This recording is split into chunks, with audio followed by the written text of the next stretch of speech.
நீ அறை வீட்டுக்குள்ள வடிக்கிற கண்ணீர் யாருக்கும் தெரியாதுன்னு நான் நினைக்கிறேன்.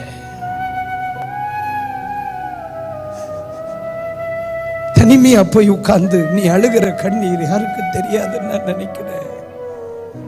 இன்னைக்கு காலையில விடிஞ்ச நேரத்திலிருந்து இது வரைக்கும் நீ எத்தனை பெருமூச்சு விட்டுருப்ப, எத்தனை சுவாசம் வெளியே வந்துச்சு உள்ள போச்சுங்கிறத கணக்கு அங்கு கேள். அவர் சொல்லுவார்.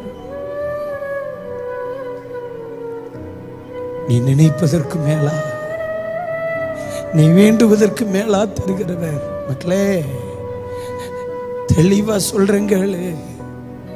இந்த உலகத்தில் எல்லாரை விட நம்மள அதிகமா புரிஞ்சவர் ஏசப்பா மட்டும். கவலைப்படாதக்கா, நீ ஆண்டவருடைய சமூகத்தில் சொன்ன ஒவ்வொரு வார்த்தைக்கும் நீ நினைப்பதை விட, நீ வேண்டுவதை விட மேலா நினைச்சு கூட பார்க்காம தருவார். என்ன